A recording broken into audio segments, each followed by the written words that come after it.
Organically Blunt Show, the podcast that dives deep into the world of cannabis with real, informative conversations. Whether you're a seasoned smoker or just curious, light up and join the conversation. Let's get organically blunt. Good morning, everybody. Welcome back to Organically Blunt. I am Jay Blaze, your host. First off, I want to let everybody know that this episode was brought to you by Seedsman Genetics. Head on over to seedsman.com. Use coupon code Organically Blunt to save yourself some cash this holiday season. And with that being said, I also want to apologize for last night's event where Queen of the Sun Grown had a family emergency and she could not attend last night's broadcast, so we will be rescheduling that. But on to greater things, we have a great guest today, THTC. We have Gavin, who makes sustainable hemp clothing in the market, and he's made items for some of your favorite musicians such as Redman and Method Man. So with that being said, welcome to the show, Gav. Thank you, Jay. Thanks for having me. Definitely. So I guess the question we want to ask to get the ball rolling here is, how did you come up with the concept for THTC and where did it begin? So it began 27 years ago at a university in Hull in the north of England with my brother who was studying environmental politics, and he and a few of his friends were coming to meet me, and I was working in France at the time. I was 19 and they were coming to meet me because we were going snowboarding. So they came and picked me up in Paris on the way to the Alps. And on the way through, he was about 5 hours late. And so I was like, oh, what's going on here? I know exactly what's going on here. And I called my mother. It was before cell phones and all that. So I called my mother and she said, oh, one of them forgot their passport and they missed the ferry. I was like, yeah, that doesn't sound very convincing. So what actually happened is they got through the Channel Tunnel, and then they each skinned up and lit an enormous joint. And apart from the driver, who was my brother, and the other four of them had a joint going. So they got to the péage bit where you have to pay the tolls, and they opened the window, and they're all really stoned off their faces. And big puff of smoke went out the window, and there's a customs officer with a dog standing there. They're all over the car. They found all this weed. They were like, oh, is this bag of weed all you've got? They were like, yeah, definitely. Search, found another bag. Is that all you've got? And that went on and on until they'd found 4 bags. And then they found a load in the snowboards, whatever. So they got carted off to jail, really stoned. And my brother was cuffed to the floor of the jail cell like this with his hands behind his back. And his hat, he was wearing this hat, and it had a big cannabis leaf on it. And it fell into his lap. And he sat there for several hours looking at this hat, and it just said on the label, this is made from 100% organic cannabis. You can't smoke this hat. All right. And my father had bought him this hat when we were in Venice Beach in California on the 4th of July, actually. And he's obviously bought it because it had a big weed leaf on it, but he hadn't actually made the connection of cannabis and hemp and all this kind of thing. So he had to basically go to court. And so he decided to read up on hemp and found out that it's got all these amazing uses.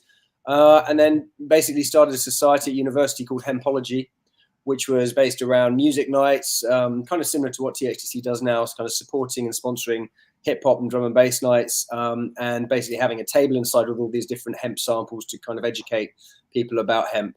And I started a similar thing in university in Bristol. And then a few years after that, when we came out of university, I'd done an HND in marketing. And 3 of us, my brother Drew and Dan Sodergren, another friend, we started THTC. So yeah, the concept was to try and bring hemp to the high street in whatever form. So we chose clothing. And then from our first range, which was all sourced from Romania, very, very nice, quite rough, a lot of it, very well made, very expensive. And we just hit the market and just basically tried to sell it. But we had no idea what we were doing. So it was a very tough start, but that's how it was born. Definitely. Now, I guess one of the questions that I have for you would be, did a lot of this come based on the entertainment industry? I see you work a lot with the entertainment industry, specifically musicians. And is that your biggest clientele? I mean, it's definitely one of them. That's how. So around that time in 1999, we launched, but there were a lot of surf and skate brands around. And although we're snowboarders, I've never been a skater. I've never really been a surfer. So I thought it's a bit disingenuous for us to kind of come alongside Quicksilver and Mambo and all this and say, hey, we're the Hemp's kind of surfing skater brand, because we don't know anything really about it. So what did we do? We did a lot of raving. I went to a lot of jungle, drum and bass nights, a lot of hip hop, a lot of reggae. I thought, this is my biggest love. Kind of thought, hey, people that like reggae and jungle, they like weed, right? So we kind of thought, hey, I'll just hang around all these dingy clubs and festivals. And basically mushrooms were legal in this country as well at that point, fresh mushrooms. So I used to buy kilos of them from Camden and basically go and meet all these artists. And I was, pretty confident, I guess, just to stroll up to them and kind of go, hey, I make clothes out of weed, whatever. Here, do you want to wear that? Read this leaflet and then eat these mushrooms. And then, I basically built up a bit of a network from not all of them, not all the guys like mushrooms, but they all like the idea of something a bit anti-establishment. Cannabis is a bit naughty anyway and whatever. So, I just used to go to these events, grab an MC, introduce myself, go around the house afterwards, give them some t-shirts, and they'd chuck stuff out from the microphone and big up, cannabis clothing.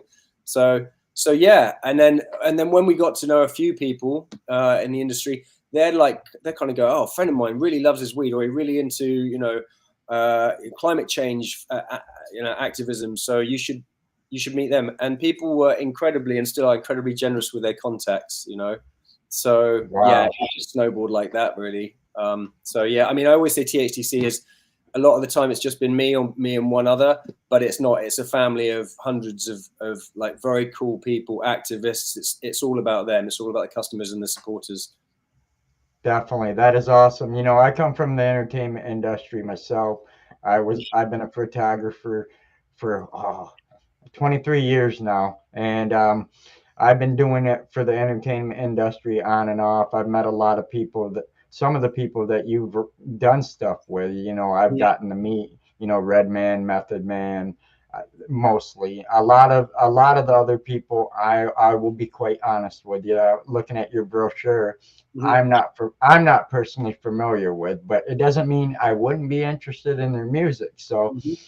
I was just curious on how that worked.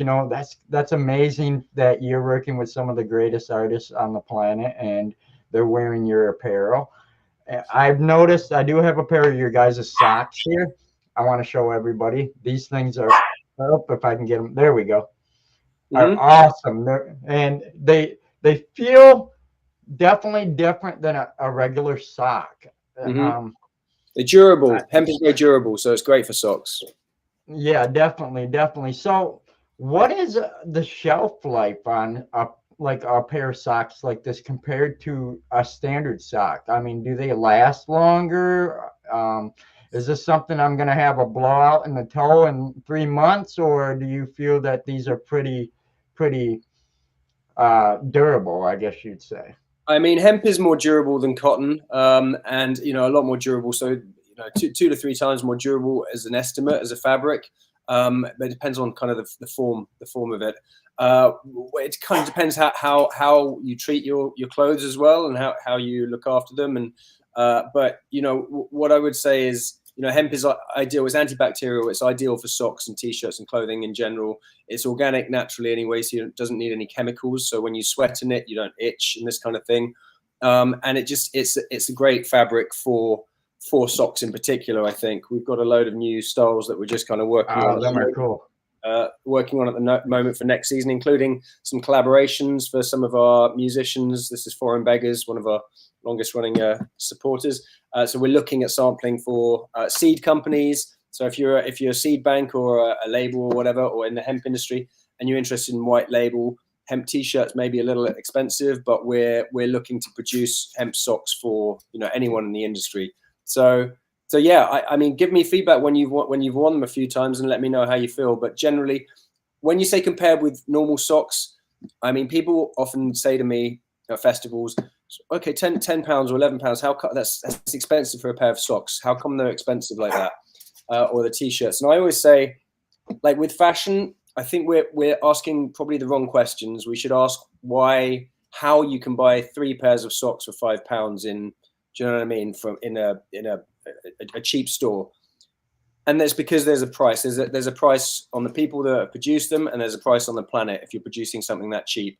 Fashion is, we're used to fast, cheap fashion, and it's an environmental disaster. So we prefer to make things that last longer, a little bit more expensive, but that last longer. So if they don't last a lot longer than your normal cotton socks, then let me know, because they really should. Okay, definitely. You know, I've been wearing this.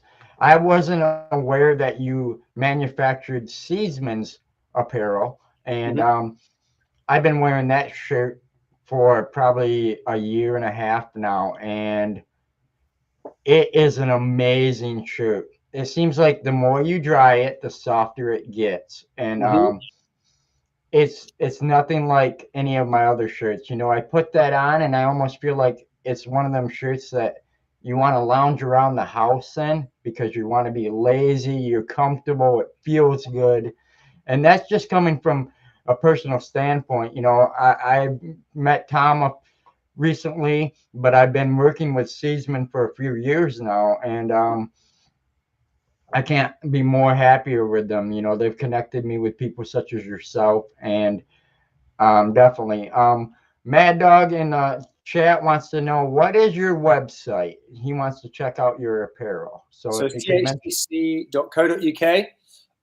We also have THTC.eu, which we launched just a couple of weeks ago because of Brexit ruining everything. So if you're in the States, then you've got a choice of THTC.eu or .uk. The European website is in Spain. It's also got a lot of designs which are sold out in the UK because we only launched it recently. So there's more choice there. But yeah, there's those two options. Hopefully, we're going to have THTC.com. We've got the domain. We're going to hopefully launch that for the States and rest of the world at some point soon, maybe next year. But at the moment, we don't have a warehouse out in the States. So, shipping is a little bit expensive. But we also have special discounts to try and compensate for this, which is buy 3 of any hemp shirt or socks and get a 4th one for free, which essentially makes everything 25%.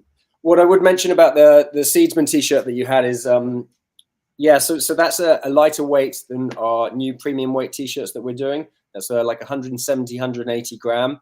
The new shirts that we have, these are... that's awesome. We've embroidered a lot of these, so we've gone heavy on the embroidery, but this weight is 200 grams. It's heavy and they last. They really, really last. They're really good quality. So the one you've had is nice. These are the bad ones. Yeah. Okay, awesome. Definitely. I do got one of you guys' shirts you sent me too. I haven't worn it yet, but I did put it on this morning and felt it, and I was like, oh, it's a little too cold to be wearing a t-shirt here, unfortunately. Yeah. I mean, I am inside, but we're at like 25 degrees Fahrenheit here, so I don't know what that is in Celsius. I apologize. That's right. But it is definitely cold here, and but with that being said, I do have a few other questions I wanted to ask regarding your guys' products. And that being said, is this something that has to be washed, I guess you'd say, specifically with special detergents or anything like that? Can it be thrown in with your normal clothing and washed with the rest of it? That was one of the questions that one of our audience members asked, was, can it be washed just like any other apparel? It can, yes. I mean, clothing in general, as a rule, environmentally, it's obviously better to wash your clothes on a colder wash if they're not covered in stains or whatever, because it's better environmentally. So yeah, you can wash it 30, 40 degrees as standard. With screen printed t-shirts, it's always best to wash them inside out. It protects the print against rubbing on other things. When you iron them, if you do iron them, and I've not ironed a piece of clothing for years, but if you do that inside out, because otherwise it will affect the print. The one thing you don't want to do with hemp is tumble dry it, because that can make it shrink. So think of it more of as a wool or cashmere garment. It's not gonna shrink as much as wool, but it will shrink a bit. So also, if you have something and it gets baggy over time or whatever, because it is a natural fiber, then you can put it in the tumble dryer for a little bit and it will just tighten it up a little bit for you. But as for detergents, I mean, if you can, always use biological, like green, eco, plant-based detergents. There are plenty out there, as opposed to kind of the normal, more synthetic ones, because it's better environmentally and it's better for your clothes. Definitely, definitely. That is awesome. So, do you plan on expanding into any other type of apparel other than socks and shirts, like hoodies or anything of that sort? This is a hemp hoodie. So we Okay. produced it back in 2007, 2008. We raised a load of money from the banks. We expanded the team, and we had about 7 of us working in the team. We produced a big range.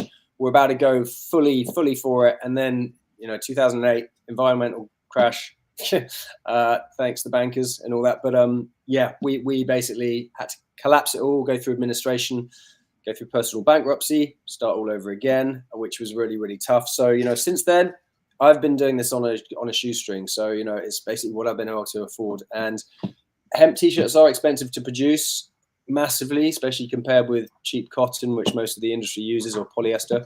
Hoodies are expensive. So, I mean, these are going to cost, me at least $30 to produce each, plus import duty, plus shipping. So until I am confident that I can sell hoodies for 100, 120 pounds, at the moment, I put the brakes on that. So what I'm looking at more is more socks, because obviously socks, cheaper to store, cheaper to send, 1 size or 2 sizes, and just, not the massive burden of financial burden of, and also the buying hemp fabrics. The factories are all small, little independent factories, pretty much, that produce hemp out in China, and they all buy, from the same couple of suppliers, fabric suppliers. The minimum quantities on fabric are quite high, so you got to commit to quite a big order. So at the moment, socks, more tote bags, things like this, and some kind of like little shoulder bags, stuff like that. Sure. The hoodies will come, hopefully, but at the moment, no. What I do have is some organic cotton, nice organic cotton, with recycled polyester blend jumpers, which I've literally just received today, which is just embroidered. So these are going to go on the site soon, but they are, just simple and nice. We also have a big range of print-on-demand organic cotton on our website, produced with our production partners, TML. And that is a big range of hoodies and jumpers, which are printed on demand and sent out. But they're organic cotton, but they also, you can send them back when you're finished with them. They'll scan the label, they'll refund you $5 per t-shirt, put the t-shirt through a blender and turn it into a new garment, which is 50% organic cotton, 50% remade cotton. So there's a nice ecological story around those as well. And they're That's also amazing. Yeah, it's really nice, really cool business. It's an old friend of mine, but they're smashing it, T-Mill. But they do, all of their factories are sustainably powered as well. So really nice. That's just amazing, because you outgrow clothing, or it gets stained up, it gets holes in it. Most people just throw it away, and it is never recycled. So to be recycled and sustainable and reused, that is huge. That is putting a big dent into the amount of waste that we use as a planet. And I love that right there. That there's nothing better than that. I've only seen one other culture that actually has done that in my lifetime. I'm not very old, but I met a Chinese lady at a factory that I was working at back in the day, and she actually wore a slightly wax coated paper garment, undergarments. And that's how they do it in China, I guess, or Taiwan, where she was from, is they wear it for one day and then they just throw it away, but it's fully biodegradable. And I've never seen another company do something like that. So when you say that they recycle it and everything, that is amazing. That is the type of stuff we need. Definitely. Yeah, absolutely. I mean, I don't know if you realize, but fashion emits more CO2 every year than aviation and maritime shipping combined. So when people are looking at ways that they can reduce carbon emissions and carbon footprint, people often think of eating meat, cutting down on meat. flying less, and driving less. Fashion is not really part of the conversation, and it really needs to be. I think you might have, because I think you might have listened to, I think you mentioned you listened to another podcast I did, so you probably know the answer to this, but I always ask this question is, do you know how much water it takes, how many liters or gallons of water it takes to produce a standard cotton t-shirt? I know, but I know the audience don't. So, guys in chat, you guys want to guess before guess? No Googling, no cheating, but if anyone wants to guess how many, so I'd say liters, but I don't know if you use gallons. How many liters of water produce a conventional cotton t-shirt? And we'll come back to that in a minute when you've got some answers, and it'll be interesting. Definitely. A clue is it's a lot, but there's also 100 billion items of clothing produced in fashion every year, and only 1% of that is then made into new clothing. Okay, so it's a terrifying statistic. We've produced double the amount of fashion that we produced 20 years ago. It's just not sustainable. About 68% of that is made from polyester, plastic, petroleum derivative. It's not recyclable. It's still going to be around in 100, 200 years. It's going to end up in the ocean. It's going to be more plastic in the ocean than fish. And it's, fashion is, the industry has got a lot to answer for. So we kind of came in not being from a fashion background. We just wanted to try and change that in our own little tiny way, just say, look, you can make something from hemp a lot more sustainably. Definitely. We got a couple answers here. 79 liters, 279 liters. What is the answer? Let's just let them know, because I know these guys are going to be blown away. Yeah, 79 is a bit of a strange number to pick. No, it's about 2,500 liters of water, fresh water. So if you picture 2,500 liters bottles of water against a wall that could have been, drunk, that's how much it takes to produce a conventionally grown cotton t-shirt, right? So you think of all these cheap outlets that produce t-shirts that people pay for £2, $2, whatever, and throw away. A lot of chemicals go into that as well, generally speaking, but a lot of water, right? So that really need to change that. We need to buy stuff that lasts. We used to make stuff to last. Now it's just obviously such a throwaway culture. So yeah. And we produce 20 times more plastic now than we did 50 years ago. So yeah, it has to change. Definitely. I mean, you can see that. I hate to put as comparison, but here in the States, you can see that with our denim, our jeans throughout the years. They used to be made very durable, what we call blue collar apparel for the working person. And now the jeans are thinner, and you're going to have blowouts in the knees or holes worn through them so much easier. You can definitely see that quality control has gone down, and cost is cheaper and everything like that. So I can totally relate where you're coming from when it comes to that. But 2,000 liters, wow, 2,500 lot of water.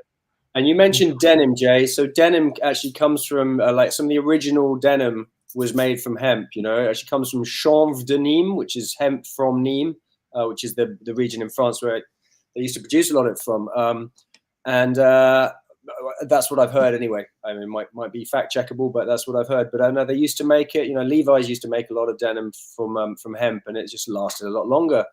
There are some ethical fashion brands out there that make jeans like I wear a lot of nudie jeans, which are organic cotton, and they have like a lifetime guarantee. So if they start falling apart, you just take them to a shop and they fix them for you. That's where fashion has to get back to. Definitely on this side of the pond. I've never seen anything like that. So you guys are blessed with that, man. I wish we had a warranty on our jeans and pants because I'd be taking them in. I haven't bought a pair of jeans in probably 10 years. And I know that sounds crazy, but I cannot find quality. And the hardest thing we can't find in the United States, at least in my area here, is shorts, denim shorts. They have gone, I don't know where they've gone. That's the problem. And, I've got denim shorts that are nice and they're durable and they have pockets and they're great. But now you go to the store and you cannot find them. It's all athletic type shorts and wear, you know, like basketball or the swimming trunks that dry fast, but they're not good. And I'll tell you from experience, if you drop your joint or your blunt and it lands on these shorts, you better get it out in about 3 seconds because that Yeah. stuff melts so fast your leg will be on fire before you know it. I had that Hmm. happen one day. I had the cherry of my joint drop onto my pant leg, and I didn't know it until I smelt something like plastic melting. And I looked down, and my whole pant leg was literally melting. And I'm like, oh, this is terrible. These aren't Yeah. good. No, no. So, That's yeah, probably a definitely. petroleum derivative shorts. Then it's probably made from polyester, right? But I mean, but Yep. if you can't find denim shorts, then when your knees start wearing out on some of your jeans, then that's the original upcycling. You just chop them off and then turn them up, sew them, and turn them into denim shorts. I mean, we try to do Yep. we try and encourage a lot of upcycling because it's really it's really important in fashion. If something we've if we have ranges that are unsellable for whatever reason because we've got too many of one size or end of the season or a print goes wrong on a design, we work with our local university. So I go and do lectures with the fashion students, give them a load of old t-shirts and say, hey, turn these into a dress or turn these into a crop top or something like this. And I really think the future of fashion has to be we have to change the whole conversation about fashion and make it less about that's so last season, this is new, to taking Yep. pride in wearing something that you had from years ago that you've repurposed or mended, or do you know what I mean? And just being more Definitely. original and unique. Who wants to look the same as everyone else? I don't. Exactly. Exactly. Definitely. So we've been here just about a half hour, and I want to get into just some cannabis related questions about you as a person. And we ask these to everybody on the show. So, with that being said, I'm going to roll right into the first question. I know we talked a little bit off screen, and I was prepping myself to make sure I asked correct questions. So, that being said, how old were you when the first time you tried cannabis, and where'd you get it from? Okay, so I was 13 or 14, as in the car park of a pub at my school, and it was given to me by my brother. I watched the cops turn up and cart him off for giving drugs to a minor now, but no, it was him and his mates anyway, and I just had a few drags in the back of the car, and I wouldn't say I got into smoking because I didn't smoke nicotine, I didn't smoke tobacco for a long time, and that's how everyone smokes over here. So I got more into hash teas. I used to basically get hash, crumble it into tea or yogurt, and get really high that way at school. Because if you got caught smoking weed at school here, you got kicked out straight away. So yeah, it was then. I didn't become a regular smoker till I guess I was 15, 16, something like that. Wow. Yeah, definitely. That's cool. I was about the same age, so definitely that is awesome. So the first time you got it, did you get high or did you not feel the effects of it? I mean, a lot of people kind of are split on the fence there. Some people don't get high their first time. I don't remember being high, and I don't remember going back to school having the fear or anything like that, which I probably would have done. And it's probably because I would have had a couple of drags. I might not even, do you know what I mean? Have even inhaled it properly. I was young. I didn't smoke cigarettes, as I said, so I don't remember being particularly high. I really remember as a kid, then maybe in the summer, maybe when I was more like 15, then started smoking more regularly, and it was always really nasty, like soap block hash that we used to get over here, which wasn't good quality. We just go and score it from the local travelers or whatever. It didn't taste nice, and you'd mix it with like a roach and like a Marlboro Red or something, and it's just really harsh and disgusting. But you had to get Yeah. it into you some way. But this is obviously way before vaporizers. We used to do bongs sometimes, but we couldn't get a good weed for a long time. So it's just nasty soap bar hash, for a long time. But that's why I used to eat. Definitely. That's why I used to eat it instead. Sure, sure. There's a lot of misconception on this side of the pond that because for so many years, for like companies like Seedsman, people have gotten their phenos from that side of the pond. So everybody thinks it's like glorious and all over and some of the best quality. And when you hear it from somebody such as yourself that grew up in that era and actually experienced it firsthand, you hear a lot of otherwise. And it's good 30 to years put that. ago. It's 30 years Yep. ago, so times have changed. I know I don't look Yep. 46, but yeah, well, maybe I do. But yeah, this was a long time ago, but then all of a sudden, just had this huge abundance of great cannabis, and things change quickly, thanks to people like Seedsman and these suppliers. Definitely. They've done so much support for me. That's why I have to continuously support and shout them out.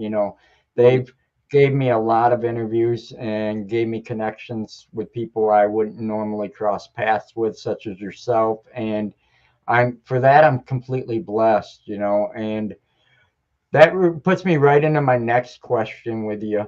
If you But could sorry, can I smoke, jump in, Jay? And just before sure. you go into that, can I just I just want to give Seedsman a load of love too, because I don't know if your listeners are aware, but I partnered with them a couple of years ago after lockdown when there were many times over the years where I thought I can't carry on doing this. I can't, I'm not paying myself properly and it's exhausting and staff have left or whatever.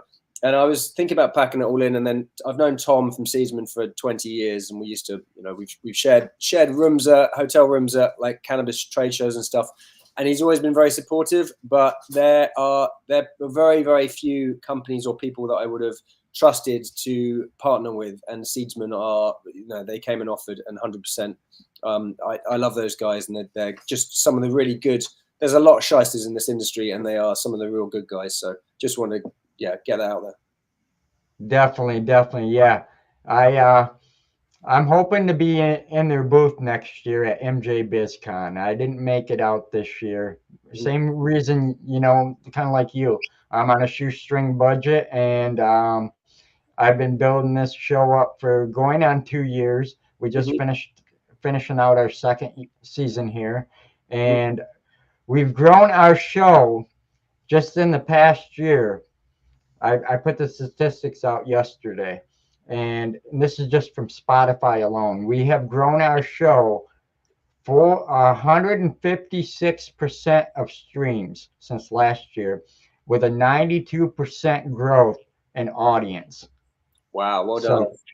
So we are definitely growing, and we just hit 25,000 views on YouTube. So thank you guys for all your support out there, because we all appreciate it. And we like to bring you guys companies such as THTC, where you can check out and still be involved in the industry in some form or sort. Definitely is cannabis related. So definitely, and that puts me right into my question that I always ask everybody. Now, before I ask this question, I want to kind of lay out what the thought here. So that being said, before I ask this question, I want the first thought that pops in your head. I don't want you to think too hard. So here's the question. If you could smoke with or just consume or sit down with somebody, however your favorite way of consuming is, and have a conversation with anybody dead or alive, who would it be and why? Bill Hicks. Okay. Are we familiar with Bill Hicks? I mean, no. Okay. I mean, he's American, but he's been dead since 1991, I believe. This T-shirt I'm wearing right here actually gives me a good opportunity to plug this T-shirt. So he was He was an American comedian from Austin, Texas, and he died pancreatic cancer when he was 33. This is one of his slogans was "It's just a ride." That's sick. So I took this and put it on a load of mushrooms. But Bill Hicks was a massive, massive influence for me since I was 18 years old. Just go and look him up. He's all over YouTube. But basically, after he died, he was still a non-entity, pretty much unheard of in the US, because he spoke out. So he kind of Lenny Bruce kind of vibe. I don't know if you remember Lenny Bruce, but very, very kind of outspoken about the government, about Republicans particularly, about Bush. So yeah, he was kept pretty quiet out in the States. He was very popular in the UK, and he filmed a big show called Revelations in the UK just before he died, and then he died pretty suddenly. quite quickly, and he's just posthumously had grown a massive following. But yeah, mushrooms are always his thing, but he's got a lot of sketches about cannabis and about weed, and he had a huge influence over me with studying and with not. I was going to go into kind of corporate marketing and all this kind of thing, and he very much opened my eyes. Very insightful, but absolutely hilarious. So if you go to YouTube and type in Bill Hicks cannabis or Bill Hicks marijuana, Bill Hicks mushrooms, you know, there's just loads of it on YouTube. But he is, yeah, that would be him for me. Definitely. I'm going to have to check that out because I'm into comedians and everything. We're actually going to be putting on a comedy show here, a cannabis comedy event, sorry.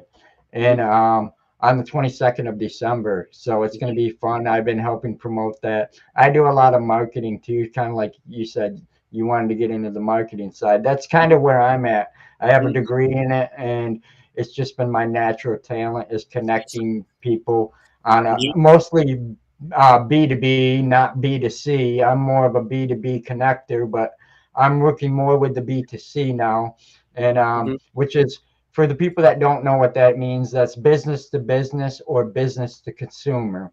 And I kind of am trying to be the Rolodex of the cannabis industry. Like basically, that's my ultimate goal with the show. Is basically if you as a company or somebody else as a company contacts me and says, "Hey, do you know anybody that does this?" I can say, "Yeah, I got just the guy," and I connect you, and then you guys do business, and they'll be like, "Well, how did you meet them?" "Well, Organically Blunt connected us," and that's my ultimate goal here. Yep, is to kind of be the mesh for everybody, and you know, on that with question, okay. So I was going to say on that question, I think at number 2 would come in as Woody Howson, but I'm very lucky because I used to know Woody when he used to come over here, and he invited me out to dinner once, and we got very stoned several times together. Wow. So I always had such respect for him when I was starting the business because of how active he was in hemp and cannabis. And so, randomly I met him and left him a business card, and he called me when he was over and invited me out with his family. And, we hung out a few times. I've never forget how good he was to me. So I want to give props to Woody every time, and his business, The Woods. Great guy.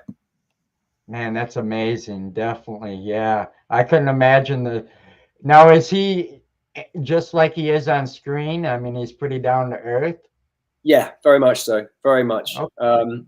Yeah, you could smoke, you can smoke joints, but you could smoke tobacco in pubs back then. And we went into a pub in Soho, and we sat at the back, and then basically the manager came over because Woody didn't understand that you can't smoke weed wherever you go. This is 20 years ago. And the manager came up, and I was like, "Oh shit, you better put that out, man." And he was like, "What way?" And the manager just comes over and goes, "Do you want me to put a little private barrier over here so you can, smoke your weed in private?" And it's like, okay, that's pretty cool. But yeah, no, he's very down to earth, lovely guy, really nice guy. So yeah, that's awesome. That is so cool. Lost touch, so back in touch. Yeah, I don't want to hold you too long here, but with that being said, is there any events or anything where people are going to be able to find you in the near future? Is there anything we should keep our eyes open for? Just anything in general you want us to look out for and keep our eyes on? Yes, I mean, obviously, we promote all of the stuff that we do through our social. So on Instagram and that we're at THTC Clothing. On the Facebook fan page, we put in quite a lot of time and effort over the years. We have a good following, almost 80,000 on there. That's THTC1, but obviously Facebook kind of just blocks everything unless you pay to promote it. So a lot of stuff we put out there gets ignored. In terms of events, I mean, THTC turns 25 next year. We're putting on a series of quarter-century anniversary parties, but they're all over in the UK. So one in Brixton Jam in London, in Brixton, Brighton, Bristol. Other than that, trade shows. We do festivals as well in the summer, but they're over here. And trade shows. We quite often do Spanibus, Cultivar, Mary Jane out in Berlin. So yeah, we're usually floating around the European cannabis trade shows. Hopefully I'm going to make it out to the States, but I really, really am looking for a distributor for the States, so we can take our product directly from the factories in China straight to the States and then distribute it. So if anyone out there knows of anyone that is interested in, some top quality hemp clothing. I think we're the longest running hemp clothing, independent clothing brand from Europe as well. So, we have a bit of legacy about us. So if anyone knows a good distributor, we're looking for one.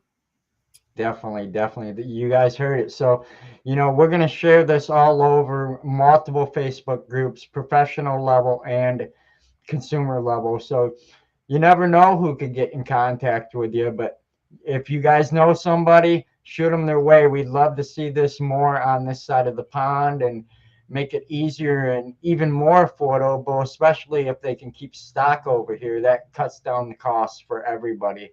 And, that being said, we appreciate you coming on the Organically Blunt show. We appreciate you taking time out of your day to share your story with us. And we do have a lot of friends that are going to be coming over to Spanibus.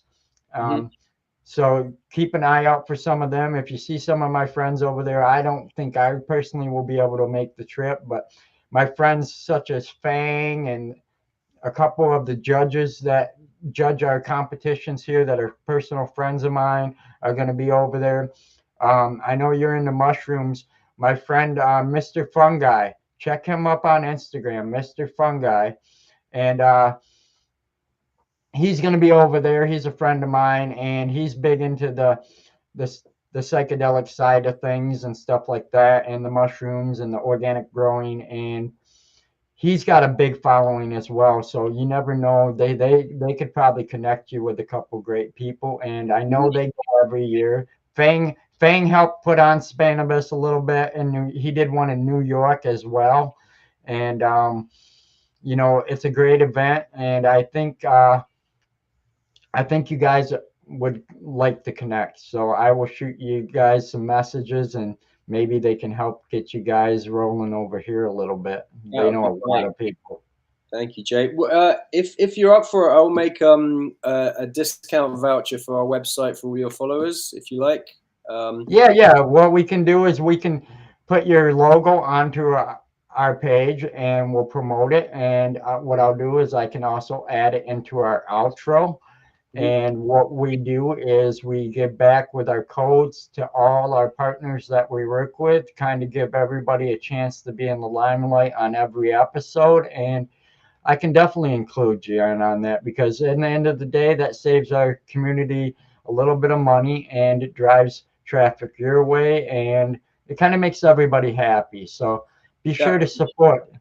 Well, look, Jay, what I'll do right now, right after this, is make a code called Organically Blunt 2020.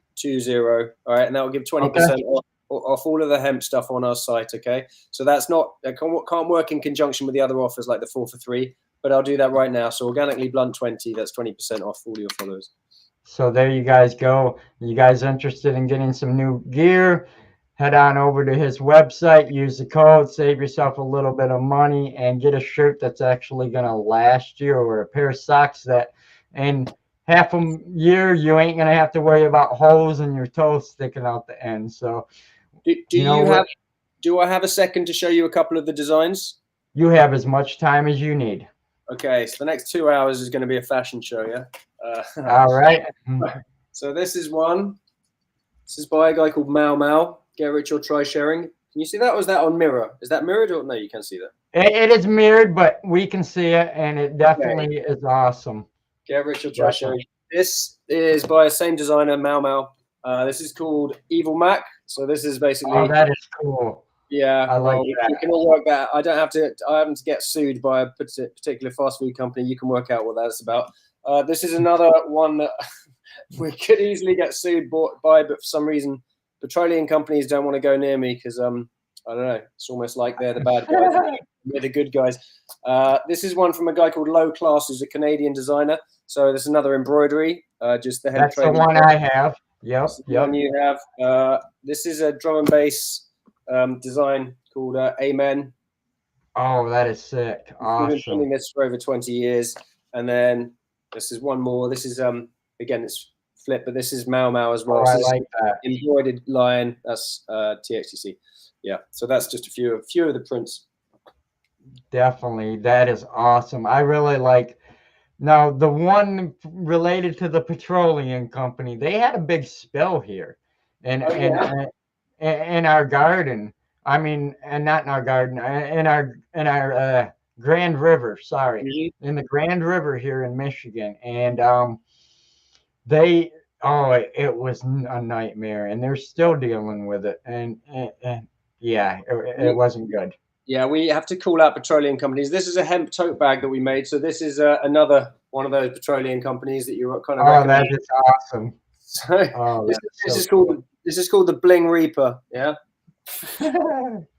So, yeah, we like to have fun, man. It's important to have fun when you're taking down capitalism, you know? Definitely, definitely, definitely. Yeah.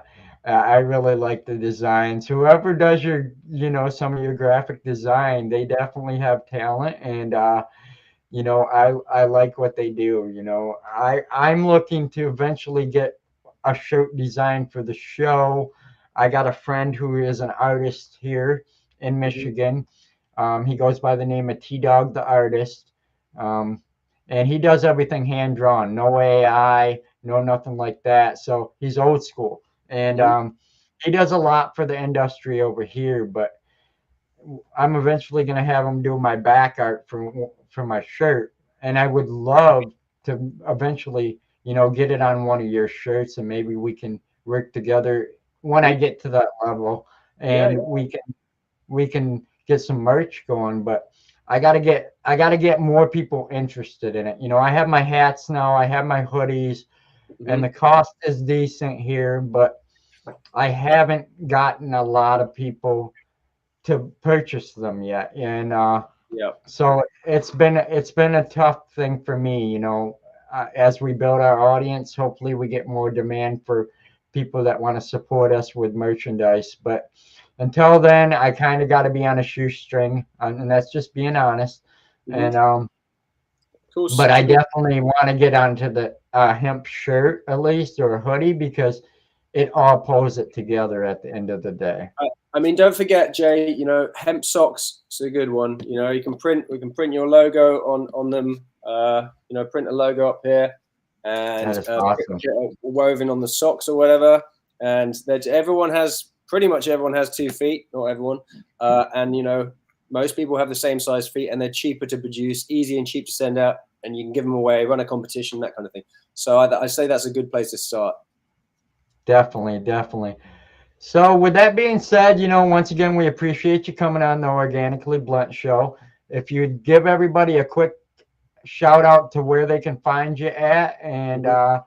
we'll end it right here because I don't want to take up much more of your time. No, it's great. It's been lovely to speak to you, Jay. Thank you, man. I mean, as I said, so on Instagram, Twitter, um, at THTC Clothing, or then on Facebook, THTC1, or the websites, thtc.co.uk or thtc.eu.